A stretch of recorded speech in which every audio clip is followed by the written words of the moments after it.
Assalamualaikum warahmatullahi wabarakatuh. Kembali lagi di channel Rafa Official. Kali ini kita membahas ataupun saling belajar, sharing di channel ini.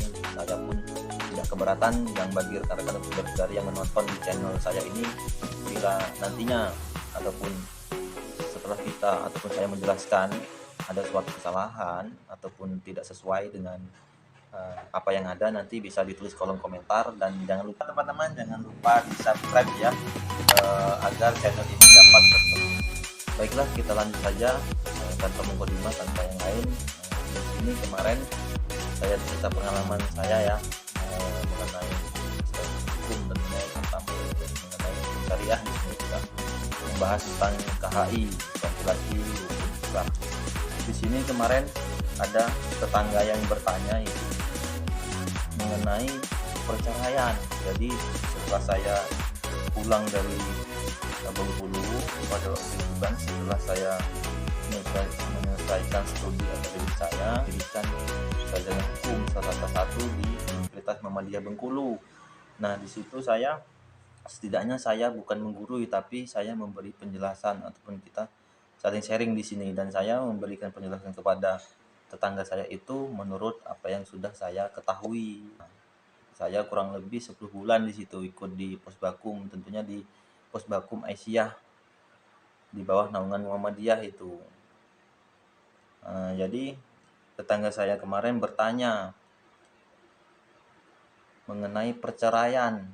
Nah, di sini perceraian sendiri diatur di dalam Undang-Undang Nomor 1 Tahun 1974, yaitu putusnya suatu perkawinan serta akibatnya, yaitu dijelaskan lagi di pasal 38 Undang-Undang Perkawinan, yaitu bahwasanya pemutusan perkawinan dapat diputus karena ada 3 hal. Yang pertama yaitu kematian, yang kedua yaitu perceraian, dan yang ketiga atas putusan pengadilan.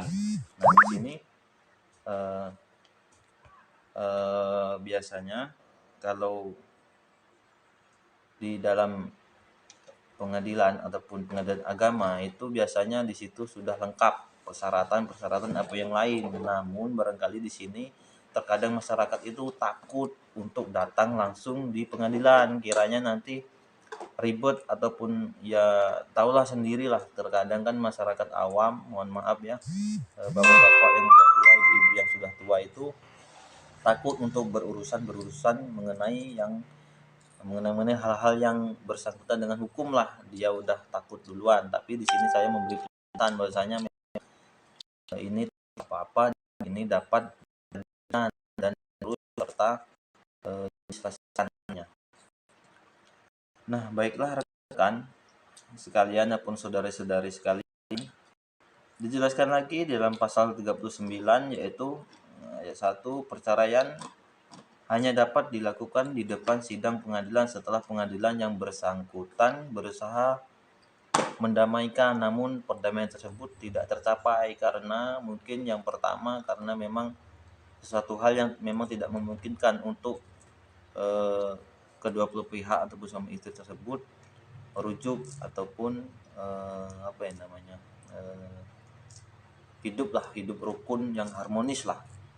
Nah, jadi pengadilan agama juga berupaya untuk mendamaikan sebelum dilakukannya sidang ikrar talak ataupun cerai gugat, ataupun hakim mengetuk palu untuk mengeluarkan ikrar talak nantinya ataupun putusan yang menjadi dasar keluarnya akte cerai. Nah, di sini yang pertama kita harus memahami tahapan-tahapan ketika saudara-saudari ingin mengajukan perceraian atau rekan-rekan mengajukan perceraian. Nah, di sini tahapannya yaitu yang pertama kita harus memahami di mana kita itu mengajukan perceraian. Nah, di sini terkadang saya pernah menemui itu, saya kan menjaga di Posbakum waktu kemarin itu, tahun kemarin. yang bekerja sama dengan pengadilan agama. Jadi dikontrak lah di situ. Nah, ada masyarakat yang bertanya sini, Pak, saya itu udah datang di KUA, Pak. Kenapa KUA nggak mengeluarkan akte kuningnya, Pak? Waduh, itu, aduh, itu mungkin ibu-ibunya bingung lah, dan mungkin kiranya sudah ngomong cerai itu bisa langsung cerai. Ya kita, jadi di situ saya jelaskan di pengadilan apapun mengajukan perceraian itu, Bu, tidak bisa langsung, ada tahapan-tahapan dalam proses pemutusan nantinya, tidak bisa langsung saja kita daftar itu langsung bisa cerai, nggak bisa, itu ada tahapan-tahapannya. Yang tahapan pertama yaitu nanti kita melakukan pendaftaran. Nah, pendaftaran itu tentunya barangkali kita harus memenuhi syarat-syarat sebelum kita diterima dalam meja pendaftaran ataupun PTSP, Pusat Terpadu Satu Pintu, yang ada di pengadilan agama setempat. Jadi yang pertama itu yaitu kita harus mengetahui syaratnya. Syaratnya itu biasanya di pengadilan agama yang sudah saya temui itu biasanya yang pertama fotokopi KTP ataupun KTP yang asli nanti dibawa saat melakukan pendaftaran ataupun kita saat datang di pengadilan agama. Biasanya itu KTP asli beserta fotokopi satu rangkap dulu itu. Yang kedua yaitu kalau KTP-nya hilang itu bisa diganti dengan surat domisili yang dikeluarkan oleh kelurahan ataupun kepala desa ataupun sekretaris desa. Misalkan KTP-nya entah hilang, entah tercecer atau entah kemana lah, KTP-nya udah nggak tahu lagi, itu bisa minta surat domisili di mana kita tempat tinggal ataupun kita berada ataupun kita tinggal, walaupun 1 bulan 2 bulan itu bisa, karena di situ pengadilan agama cuma ingin kejelasan tempat lah. Nantinya kan juga di pengadilan agama juga ada jurusita yang mengantarkan untuk surat panggilan sidang. Jadi di situ kita harus ataupun wajib melampirkan domisili tempat tinggal ataupun KTP. Nah, yang kedua yaitu buku nikah yang asli. Satu itu misalkan milik yang suami, yang istri misalkan memang hilang dua-duanya ataupun ada yang suami, ada yang istri aja, itu bisa. Yang penting ada buku nikah yang asli. Kalau lebih baik itu 2, tapi 1 aja cukup biasanya. Karena itu kan yang sendiri-sendiri, ada yang suami, buku nikah yang istri juga ada. Jadi itu difotokopi. Nah, setelah difotokopi biasanya resepsionis itu menjelaskan, nah ini persyaratan sudah lengkap, Bu, Pak, dan biayanya segini. Nah, biaya itu tidak sama di pengadilan manapun, karena dia di pengadilan agama itu penghitungan biaya itu sesuai radius. Misalkan radius 1 itu berapa kilo jarak maksimalnya, dan kedua radius 2 itu berapa kilo maksimalnya, itu penghitungannya beda-beda. Nanti kan itu untuk biaya-biaya selama persidangan. Nah, jadi pengadilan agama itu membantu proses perceraian dan keluarnya akte kuning.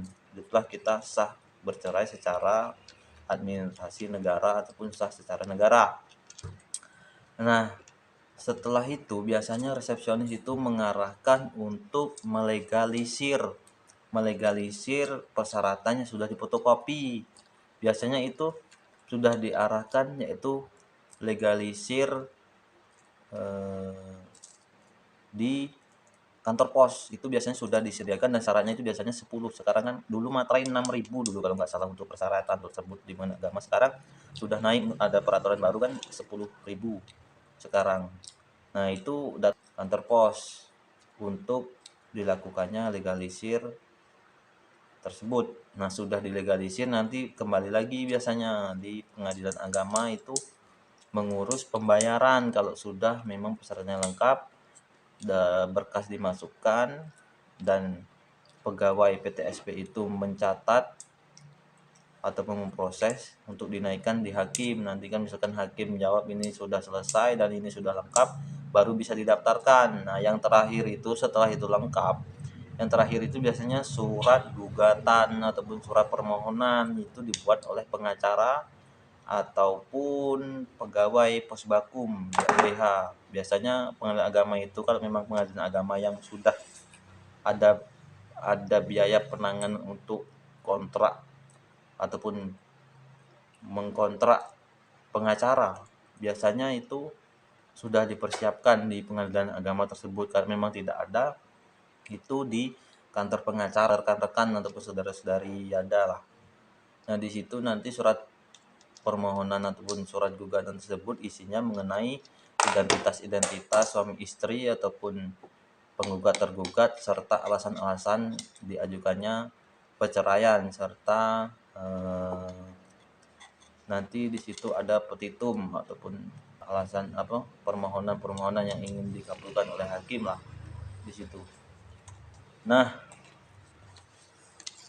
setelah proses tersebut biasanya melakukan pembayaran. Pembayaran itu dilakukan di bank ataupun memang di mesin EDC lah dengan pihak bank untuk melakukan transaksi pembayaran tersebut.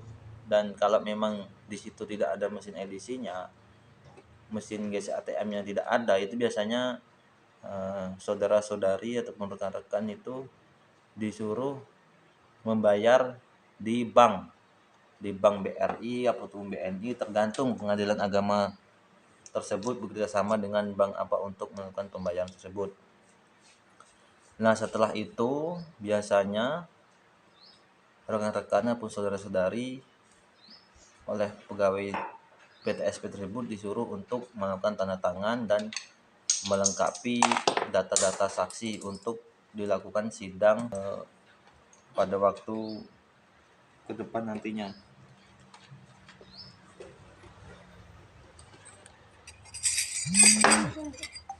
Isi ya.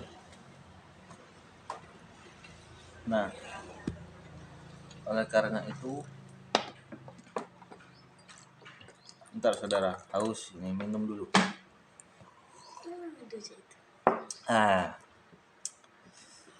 Setelah melakukan pembayaran tersebut, biasanya pegawai itu menaikkan ataupun berkas itu bisa diterima karena persyaratan-persyaratan yang rekan-rekan lengkapi itu sudah lengkap.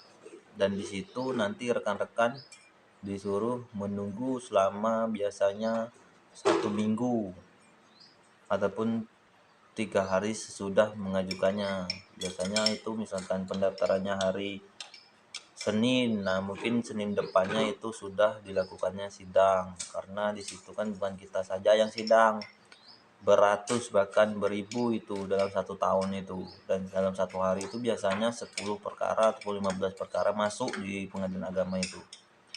Nah setelah itu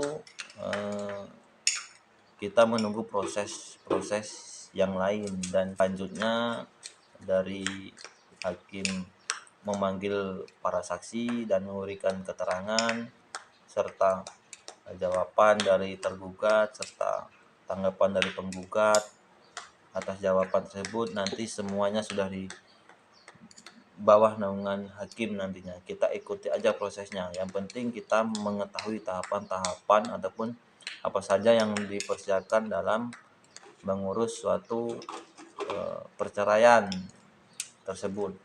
Oleh karena itu kita harus memahami dan kita jangan malu bertanya. Ada pepatah juga kan, malu bertanya nanti sesat di jalan.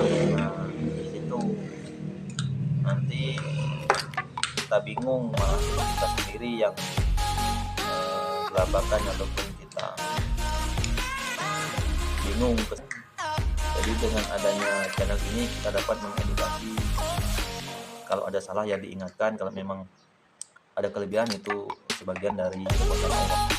Nah di sini rekan-rekan kalau memang kurang ada yang sesuai ataupun kurang dari saya, tolong ditambah di kolom komentar. Dan kalau ingin berkonsultasi, kita sharing, kita dapat melakukan telepon ataupun yang lain, nanti komentar saja di bawah komentar ini, di kolom komentar ya.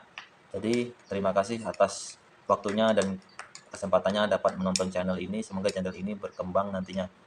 Salam dari Ras Official.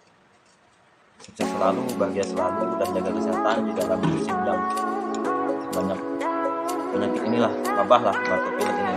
Dan semoga kita dalam lindungan Allah teman-teman, jangan lupa subscribe dan klik loncengnya akhiri agar dapat video terbaru dari Ras Wassalamualaikum Official. warahmatullahi wabarakatuh.